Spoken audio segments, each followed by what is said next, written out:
on this Audio recording for this meeting has begun. on this webinar. So good morning, everyone. I am out here on the West Coast here in LA. So good morning to the West Coast attendees, and good morning to the Midwest folks, and then good afternoon to the folks on the East Coast. I know we have a lot of people on this webinar today. So I want to take a few minutes and share with you a little bit about the vision of where we believe workforce development is headed, and how you as either a leader in workforce development, a decision maker, or a practitioner can utilize CRM technology to really drive your agency into the future of workforce development. So first, let me share with you just a little bit about Launchpad. We were originally founded in 2005, but we launched our technology platform in 2012. We are what is called a Salesforce Application Innovation Partner, and what that means is we are a partner with Salesforce, and we've developed specific applications for workforce, economic, and community development on their platform. We have, as Steve mentioned, over 60 workforce agencies using our platform, and I'm going to share with you a little later some of those agencies and how they're utilizing Launchpad and Salesforce to really transform their regions and connect their regions.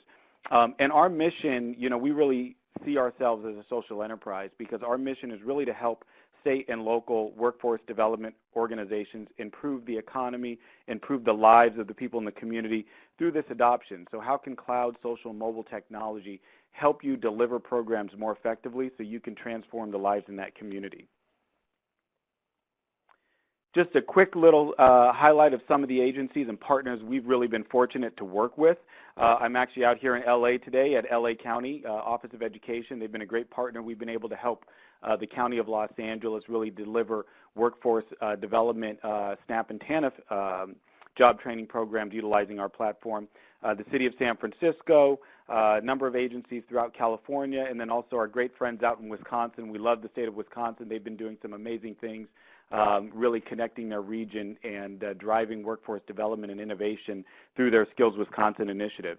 So we've just really been fortunate to have some great customers and partners throughout the years that we've worked with, and just wanted to highlight a few here. I'd also like to take a moment to obviously acknowledge our wonderful partner in Salesforce, and we're really excited to be a partner with them, because they are, as most people know or should know now, they are the leading enterprise cloud computing and CRM platform globally, worldwide. They're the #1 CRM, and for those of you who don't know what CRM stands for, it stands for Customer Relationship Management, and that's really where I believe we're going with workforce development. But they're really the leader in this space, and you see that they've had so many amazing acknowledgments and accolades over the years, from being one of the leading innovators in the technology space. Recently, they were named one of the top companies to work for. So we're just really fortunate to be a partner with them in going into workforce development and trying to find out how these tools and technologies can help you deliver on your mission more effectively. One other thing I want to highlight too, which I think is absolutely relevant in today's world, is that whenever you're choosing a technology solution, you have to have trust, and you have to know that there's safety and security behind the platform. And one of the things that we did last year is that we moved our platform and our application onto Salesforce's Government Cloud. And the Salesforce Government Cloud is a separate cloud exclusively for government agencies and their contractors. It has dedicated infrastructure.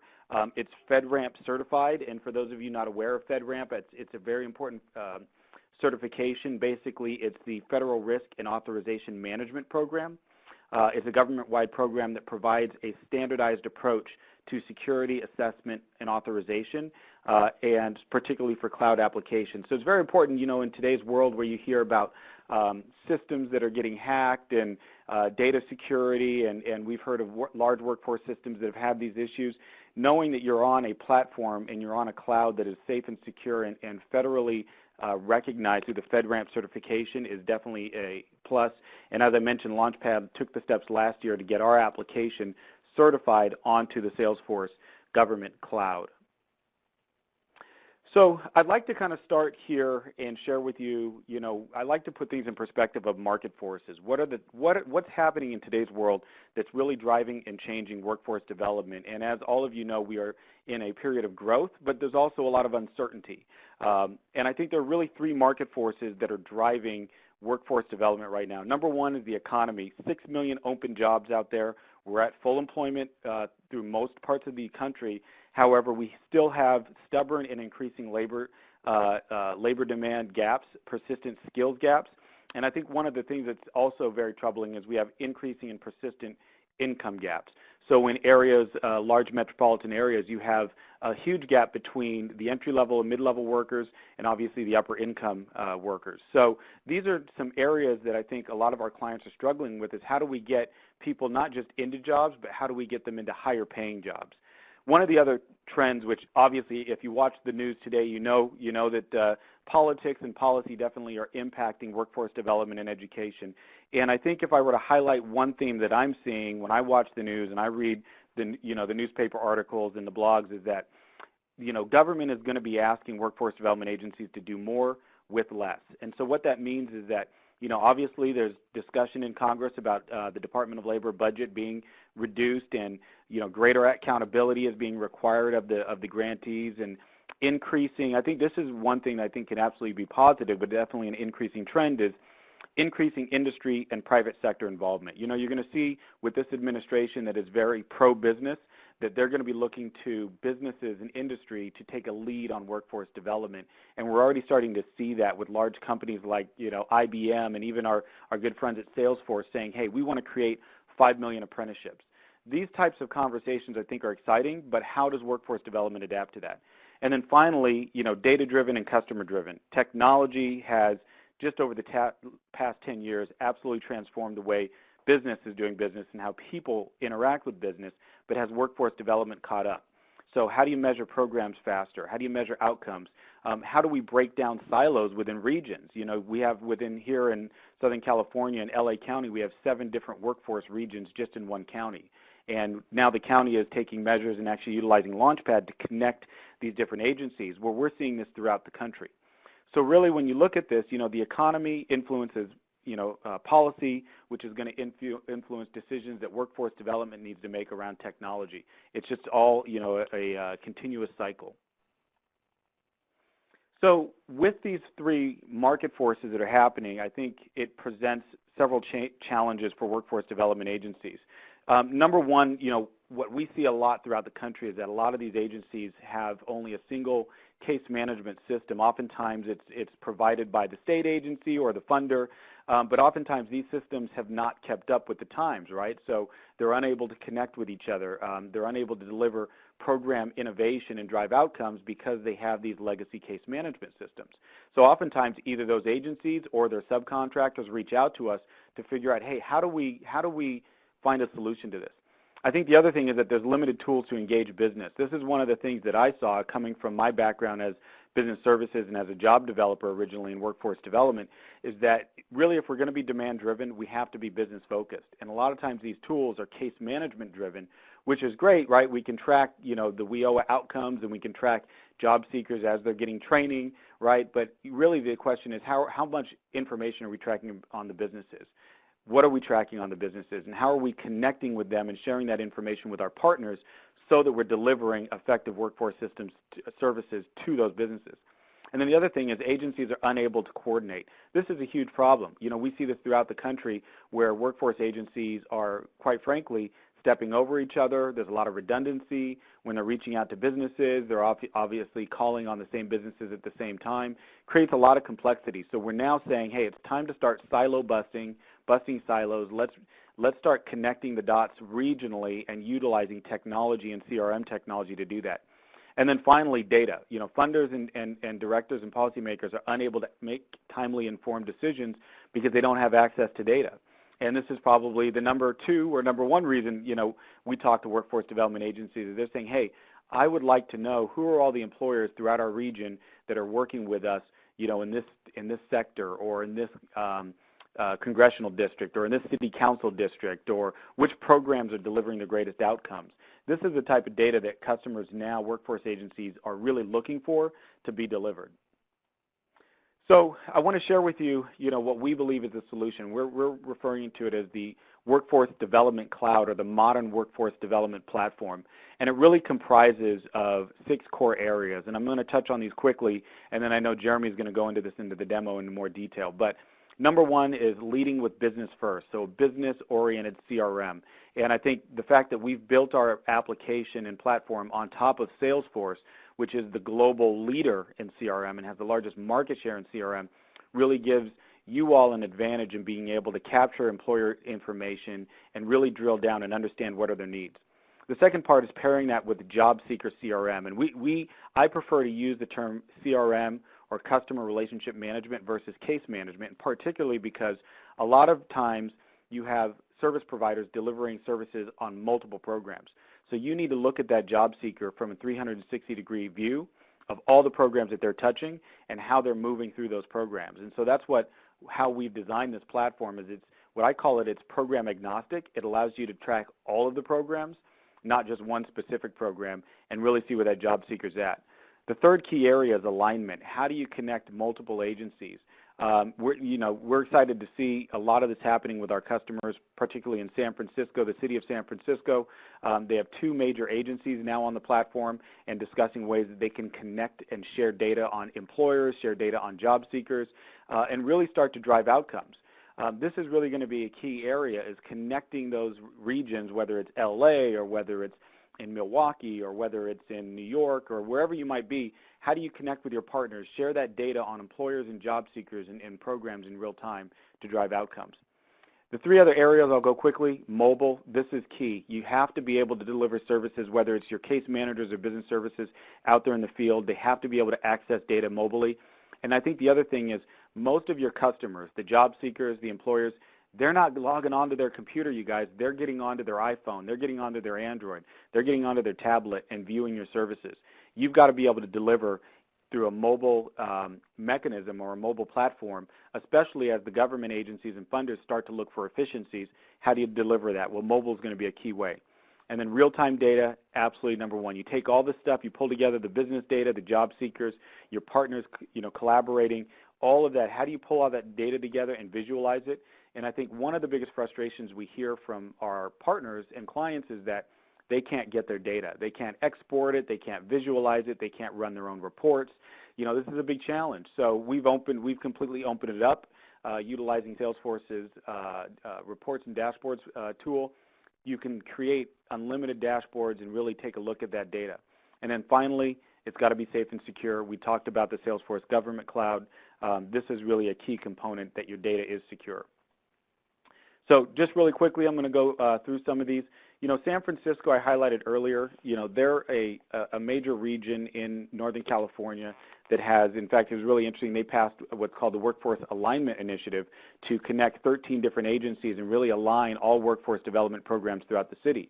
So we're seeing areas such as San Francisco, the innovation capital of the world, really trying to drive this. And they've been great leaders, I think, in how do they use technology to connect workforce development, connect WIOA, TANF, SNAP, youth employment, all of these different programs. How do you connect all of that? So they've really been driving that and in the driver's seat. Our other great area and region we love to brag about here is LA County and the city of LA. I think it's really phenomenal when you look at the city of LA and the county of LA. You put them together, they're hands down the largest workforce region in the country. And they've taken on an ambitious goal to connect the entire region's business services teams all on one unified CRM platform, so that if you're in Long Beach or if you're in downtown LA or Hollywood and you're working with a business, you can share that information and you can collaborate, whether it's with the city or the county agency or a service provider. So we're really love to share what the city and county of LA are doing, because they've really been innovators and leaders in this for quite some time and now are taking on an ambitious goal. And then third, I'd love to share our partners in Wisconsin. Skills Wisconsin has been a great client of ours for the past 3, almost 4 years now. And this project is really focused on the Workforce Innovation Grant program called Skills Wisconsin. And the goal of that was to connect the state's workforce development regions along with economic development and education to really align that and really look at what are some of the best practices for connecting all of these regions to deliver business services. And so I think we learned a lot from that program, and there's been a lot of successful outcomes now that you have regions that have really doubled down on the demand-driven philosophy and connecting with employers to deliver services, and then also connecting with their regions, either the regions around them or at the statewide level to deliver those services. And I think the other exciting thing is they're not just delivering business services, but you see them delivering rapid response, reentry case management, and apprenticeship services all on the same platform. So that being said, I would like to now introduce to you Jeremy Roston, who is our Workforce Development Account Executive, who is going to walk through and show you the demo to the Launchpad application and cover some core areas, including business services, CRM, the job seeker and program tracking, collaboration, and reports and dashboards. So without any further ado, I'd like to introduce to you all Jeremy Roston. All right, thank you, AJ, for the introduction, and good morning and good afternoon also to everybody on the East Coast and on the West Coast as well. Please give me 1 second to pull up the demo as it loads.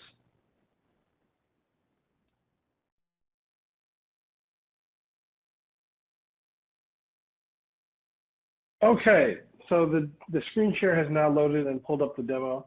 So what you're going to be seeing here is what the application looks like for Launchpad built into Salesforce.com. So what you see here, some of you may be familiar with Salesforce, some of you may not. So for the ones who are familiar with Salesforce, there are a couple of different key things here that change with using the Launchpad application on the Salesforce platform. We'll start with some of the familiar things.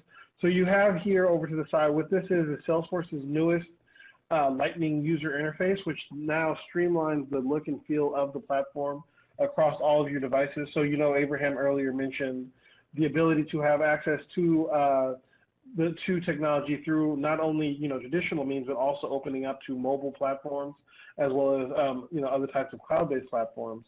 What this does now is it creates a similar look and feel over every device you use. That way you can create familiarity amongst yourself and your team and reduce confusion like that. In addition, a quick Salesforce highlight, what we have here is called the App Launcher. So as you can see, Launchpad, we have a suite of apps here. We have 3 different apps here for us, but you can also plug in any other type of app that you might be using for the platform as well. This allows you, to what I call it, sort of the iPhone of CRMs, which basically means, we can basically cover any app need that you might have for your system, whether you're sending out surveys, whether you're doing workforce development work, managing grants, whatever the case may be. Now, what we're on here is the home page. On the home page, you have your set of tabs that go to different components of the app, and you also have a configured home page that can be adjusted depending on who is using the application at the time. So you would have a dashboard here that gives you access to a report that you would need immediately. Your assistant here to the side that gives you updates to information as things happen in the system. The platform also integrates with Gmail, Outlook, whatever type of email and calendaring service that you use. So as you have events and tasks, they would also appear here. Now, what I'm going to do over the course of navigating this demo is I'm going to show you different components of the application that can be used not only for your own teams internally, but also to gather in data that you work with across your partners. So for time constraints, I'm going to go straight into what we call the job seeker or the case management CRM. What this shows you here is, imagine that you are working with a case manager, with a caseworker, and a job seeker comes in, fills out what we call a common intake form. Once that intake form is filled out, all of this information here is populated. Because of time, I'm not going to go through the intake form itself. I'm going to show you what it looks like when it's finished. So the first thing that you get is obviously the name of the job seeker that's participating into the program. We have here a quick status bar as well as a contacts picture. This is optional. You can add this if you would like. That shows you the stages that they are through enrollment, from the assessment stage all the way up to follow-up and then close. We have the ability to capture all of that pertinent contact information on that seeker, as well as if an agency referred them, when they referred them, or how the referral source came in. Something else that's a little unique to us is the ability to also collapse and expand sections, so that way it's a little bit easier for you to scroll through and use the system. Because as you can see, we capture a lot of different types of information. So we capture contact information, address information, various demographic information. job and education information as well. Any information also related to their job search, things that might help them with their job search, or things also that might be, excuse me one second, that might be barriers to the job search. So all of this information can be captured. And the beautiful thing, we'll get into this a little bit more later, but I wanted to speak on it now, is that all of that information that I just showed you, all of those fields in the system can also be turned into the reports. The system has a very flexible ad hoc reporting system, so any information that you capture within the system can be converted into a report. We also have the ability to quickly capture resumes directly here into the system as well.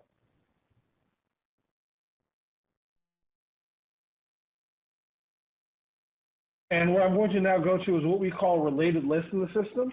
Now, these related lists also help give you a quick view and a quick snapshot of different types of information related to that job seeker contact. A lot of this information, such as the eligibilities and the enrollments, are captured during the common intake form screen you see here. So we have the ability to capture employment histories. As they're going through the common intake form, we can quickly determine which types of programs that they're eligible for, and we can also enroll them into programs and track different programs. So as you see here, we're enrolled into the WIOA Title I, we enrolled into apprenticeships, and we could also, if we wanted to, we could click in and open up a program here. I'll just do one really quickly and just see sort of, different information that's captured on that program. Now this is just a quick demo mock-up, but all of this can be adjusted here to quickly and easily capture any information you needed to capture related to that program as well. So all of these fields are modifiable towards your you and your partner's own metrics and reporting needs as well. We also have the ability to capture and set up various types of employment plans. As you are going through training, you can determine and capture information related to certifications. We can also build out what we call APIs to connect to external outside systems such as ServSafe or any other type of certification program to help you pull that data in directly. And we also capture things like client skills to determine job matches, which we'll get into when we talk more about the employer. We also have, we're not showing this on the demo today, but some of these related lists also relate to the ability to connect to what we call customer-facing portals. What a portal is, I'll speak to it very quickly, it's the ability to provide your job seeker or your employer access to the system outwardly, so that way they can do levels of self-service. So say if you wanted a job seeker to come in and they wanted to serve on themselves and just look at a couple of different applications or fill out, or update some information, things of that nature within the system, they could do that on their own without having to constantly rely on a case manager or things like that. And same thing with the employer. The employer can come in, look at qualified candidates for their jobs that are within the system, as well as posting their own job orders as well. We also have the ability to track hires. So as a person is getting hired through services that are being performed, you can track, who hired them, the company that hired them, what the position is, what the job is, what's required of that job as well. We also have the ability, so all of your paper files, any types of notes, attachments, faxes, you name it, all of those files can be saved directly to the notes and attachments related list here for easy access to that person's record and really help, create a lot of that paper clutter that you might have around the office.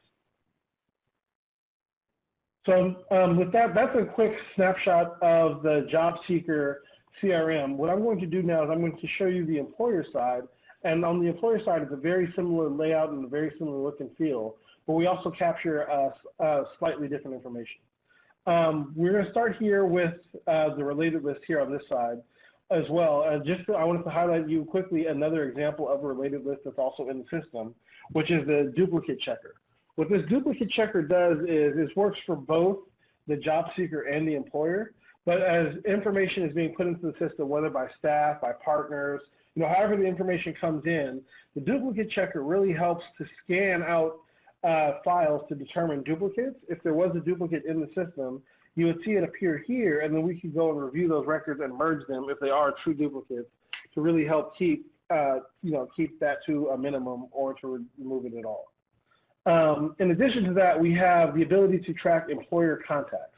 So whoever the HR representative, the manager, the person in charge of, employer needs, or whoever you are working with in your organization with that business, you can capture all of that information here. If it's one person, if it's more than one person, you can capture all of that. As you are performing services for the business, say you're doing, some sort of work readiness training, or you're helping the business organize a career fair, all of those services and that information can be captured here. And then I can click this and I can quickly dive and see what the services that they're performing are, that they're receiving, all of that information there as well. I'm going to go into this very soon too. We have the ability to capture in job orders. I'll talk more in detail on that very soon.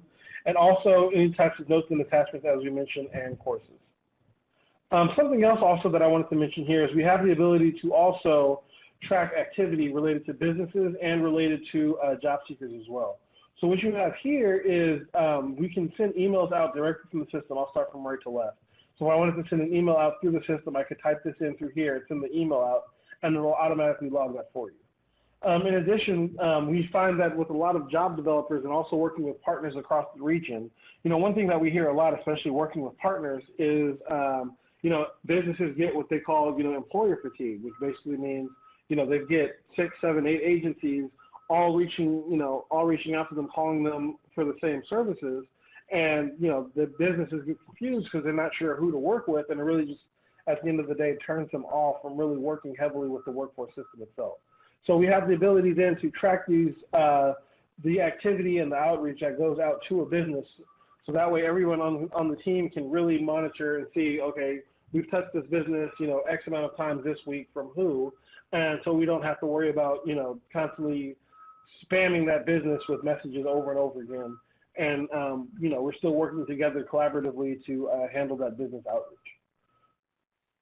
Same thing here if you need to capture or record an event related to that employer, or if you needed to just create tasks really quickly related to that employer as well. So that's something also that we have the ability to capture in the system.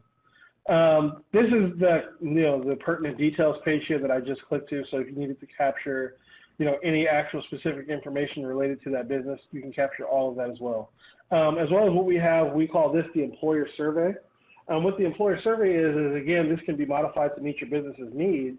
But say you're using this application on your mobile app and you're interviewing a business to really get an understanding of what their needs are and what their goals are. You can adjust this here so that way this employer survey can be filled out on that job developer's phone without having them to do it the traditional way, which has always been capturing it on a piece of paper and then returning back to your spreadsheets or returning back to your other internal system, whatever it is that you may be using, and then kind of doing double entry there. So this just helps save yourself a lot of time in that. Something else that I actually find is really cool, and I actually spoke with a job developer a week and a half ago that really praised this new feature, is the ability to capture news on the business. So this ties in directly via what we call an API, which is a type of integration, to that business and social media, and also if any news is happening in relation to that business, and it pulls all that in. So I selected electronic arts just because, for the demo purpose, I knew that they were very active in social media. But what this job developer told me is that he had been working with a CVS, and the CVS for his district had not notified them that they were doing, some massive hiring. So they announced massive hiring in the newspaper, and he was able to pull this in here through this news feed and get that quick update on that to really help reach out to that business and serve that business in its hiring needs quickly and easily. And then he was also able to share that information with a couple of his partners because they were really lacking the job seeker talent pool as they saw, and they were able to work with the partners to really fill and meet the hiring needs for that CVS. So as far as I know, job developers that are working on the front line, this is one of their favorite things to add to the platform. I'm going to quickly now go and move over to what we have in the system built in as well for taking in job orders. So this is the example of a job order built into the system as well. What the job order is it's the ability to then capture that job order and start serving and filling jobs and placements on the job order. So as you can see from here, we have the ability to capture any job skills that you need on the job order. Skills come into the platform multiple ways. You can, one, I mentioned APIs a couple of times. One thing that we can do is API to ONet. But the quickest, simplest, and easiest thing to do is we have a skills bank that's built in that can be modified. The skills bank, is a quick and easy way to just add pertinent skills related to the job order in order to help fill those jobs quickly and easily as well. We also have a built-in matching system into the platform as well, which I want to go into. So what the matching system does is it creates a system designed to match off of a couple of different criteria. One is wage, one is location from the distance, and one is skills. So we take all these different things and we crunch them up, and we help to determine, how close of a match they are to that job. We try not to eliminate it or to be too exclusive because we want, still want it to be a process that's engaged within. So we help determine, so for example, this job match is 85% close to the match. And the program, we can see how far they are in distance from the program and capture all of that information as well. So this really helps make sure that we send over accurate job matches to the business and to that employer as well. So that way, people that we send over are actually getting hired quickly and easily. Also portal related, if the job order is made open and available through the portal, you can quickly and easily see who is applying to that job order. And also you can see hires that are related to this job order as well to help keep track of those open positions. This is the details page now of the job order. So what I showed you before was the related list related. So you can see the snapshot of how the job order is being worked. This right here is the actual job order itself. So you can see the number of openings that are available still for this job order and the number of hires that are having placed to the job order. One of the things that happens also is as this number of hires updates, this will automatically update as well. That way it keeps everything uniform for you. Whoever the main contact is, the closing date, and how to apply, as well as all the other pertinent information related to a job order is all captured here as well. Any benefits, the location, the requirements for the job order as well is also available, as well as the description of what the job itself is. You can capture all that information here as well. So I'm going to move now on from that to quickly show you one of the examples of a report, two examples actually of reports and dashboards. So what we have here is a mock-up workforce dashboard here that shows you jobs that are coming in, by the month, the average wages that these jobs are paying, and how many placements you're making towards these jobs. Now, this dashboard would obviously be set up for employer services partners and anybody that needed to see information on jobs throughout their region. So all these dashboards here can be created and configured and shared with your regional partners as well. So that way everybody has access to job performance at their fingertips. Another dashboard that I'm going to show you here is other types of regional workforce metrics here that also captures, this one captures demographic information on job seekers themselves. So they can get a better, so you and your partners in your region can get a better understanding of the population and the clientele that you're actually serving within your region and within your programs as well. One of the things that you can do quickly and easily here that I'm going to show you is everybody, as I mentioned before, can customize their dashboards to meet their needs. So it's a very simple drag and drop feature. There's not a whole lot of heavy code here. So you can quickly say, if I wanted to rearrange how my dashboard looked, I could rearrange charts. I could resize them if I wanted them bigger or smaller, and move them around just to make sure that they met the view that I wanted to look at in a certain way. I could also then go and quickly edit the actual report setup itself and change the way that it looks. So I could quickly and easily, customize that as well to how I wanted to see everything working with just a couple of simple clicks. Now, I'm not going to save this because if I do, my tech guys internally are going to not like me very much. So I'm just going to go ahead and switch over now to an example of a report. And so what we have here now is the report itself that makes up that information. So you can quickly and easily drill down into these dashboards and see the report information here that makes everything up. So all that data that makes up that report that comes from all those fields that I showed you as well. I can also quickly go in and edit a report I'll give it a second to load for me.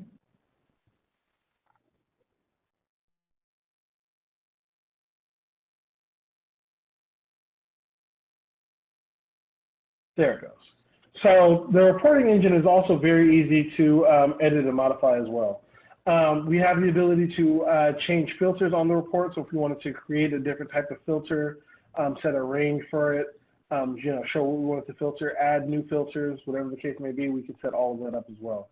We can also change it, between matrix format, tabular formats, and summary formats as well. As I said, these are all examples of fields that are in the platform. As I said, every field in the platform earlier can be used for a report.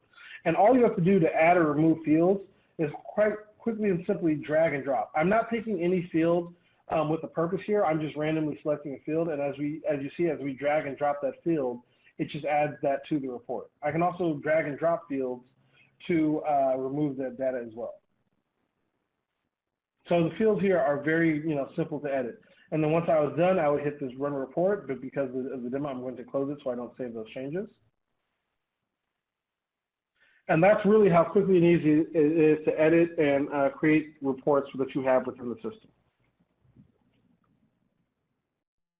So the last thing now that I want to show you is, we always ask the question, so how do we actually achieve a higher level of collaboration as far as communication goes? Well, the platform also has a built-in tool called Chatter. I like to compare Chatter to, a personal or private LinkedIn or Twitter, if you would, with that same layout and feel, but all these messages here are sent internally and they're protected. So what you see here is, this is an example of my user's chatter section. What we have over here to the right, these are different users with chatter feeds also that I could follow. So this would be one person that I could follow here. I would just follow them quite simply. If I didn't want to follow them, I would skip them. And also different records that are in the platform as well, we can follow those records. So say, for example, if I was working with Electronic Arts, as I showed you earlier, and I needed to get updates or view updates that were happening to Electronic Arts, I could go then to Electronic Arts and follow that record. So anytime a record was updated by a partner or any type of change happened to their records, I would get that in my Chatter feed as well. In addition to what you can do in Chatter, you can also you can make posts to groups or towards individuals that will show up on their Chatter feed. You can create poll questions, and you can also post survey questions to your followers as well. And so, for example, if I wanted to would be a user. If I wanted to let a user know, hey, we have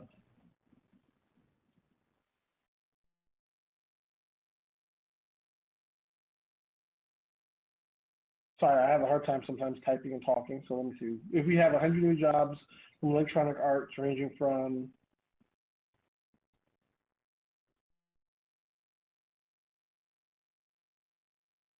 and then I would hit share, and now it creates a post here instantly, so Launchpad admin is notified of this post, and also whoever else is in the feed can quickly and easily see that as well. So now this gives us the ability now to share all that information and keep track of that information quickly and easily without having to rely on heavy email. I know that there's a lot of things that we didn't cover today in this demo. We only had a couple of minutes for today. But for anybody that has any other questions on functionality or wants to see more of the demo, please feel free to reach out, and I would be happy to set up time for you to go more in depth on the demo. So with that, I'll turn it back over to Stephen, and we can continue with the question and answering and the rest of the presentation. Thank you very much, Jeremy. I'd like to thank Abraham and Jeremy both for their presentations and demo.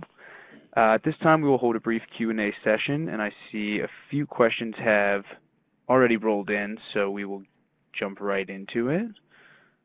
Apologies. One question came in on the subject of email replies. Can they go directly into Salesforce via Outlook? Jeremy, why don't you take that one? So just make sure I'm understanding the question. Can the replies to the emails go directly into Salesforce? If that's the question, then yeah, so if your Outlook is integrated with Salesforce or your Gmail, whatever email account that you're using that you're setting up, that could be shown also in that activity log as well. And Steve, I might add to that too.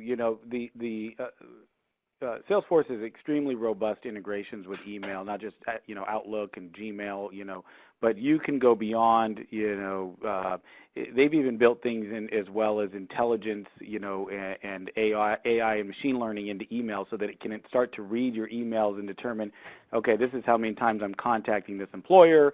Here's the types of conversations. So there's really a lot, not enough time to go into that, but I think the basic question was, can you reply back, via Salesforce? Yes, you can do that, but there's a lot more that you can do from your, utilizing the platform from either within your inbox in Outlook or Gmail or from the platform or vice versa. There's a lot of functionality both ways on that. Terrific. Thank you. So we have another question that's come in. How did the agencies you work with convince partners to use this system? I'll go ahead and take that one, Steve. One of the things that we've seen is that when we go into a region, let's say San Francisco, for example, and one agency gets on the platform, they start to see the power and the capabilities, and they want to share it with their partners, particularly right now in this workforce environment that is focused on alignment and regional collaboration. That's probably some of the early conversations we have, is that customers come to us and say, hey, Launchpad, can our partners use this application, or can our service providers use this application? How can we connect with them? There are a couple of ways to do that. We have one way that we're doing that with agencies is that they'll have their own separate instance of Launchpad in Salesforce, and then we'll connect those two instances so it'll share data in real time. Or we'll create what's called partner communities, where partners, or we kind of rebranded it provider communities, where partners or service providers can log in and access information on employers and job seekers and share, basically do case management and business services from within a controlled partner community. So there's a couple of ways that agencies can share, but it's one of the, I think the biggest differentiators with this platform is that it's not agency specific. You can start to basically connect the dots in your region on this platform and start to really realize regional collaboration. Terrific. Thank you. I think we have time for one more question. How does information remain secure when it comes to having multiple agencies on one platform? How secure is the platform's data? So I'll address that one. I think that sounds like it's a two-part question. I think the first one is, how does information remain secure, kind of like you talked about with multiple agencies or partners. That is set up through permissions and roles. So different agencies can be set up to have different access to data, and that data can be controlled down to the field level. So you can say this provider can have access to this field information, and this provider can't see it. Or, the supervisors can see information at this level, but the job developer can only see information at their level. And that applies for any information in the system, whether it's job seeker data, job order data, employer data. I think the second part is the security aspect, and I touched upon that in the opening presentation. Our application, the Launchpad Workforce application, is built on top of Salesforce, and specifically when we work with cities and states, the Salesforce Government Cloud now.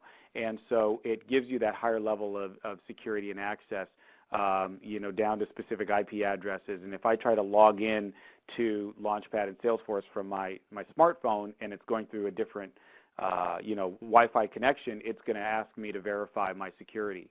And when you think about it from this perspective, government obviously takes security very importantly, but we hear in today's world, government agencies are continuously getting hacked, right? Salesforce is probably spending a lot more than most government agencies on security. The reality is, they're investing tens of millions, if not hundreds of millions of dollars into security because that is their business.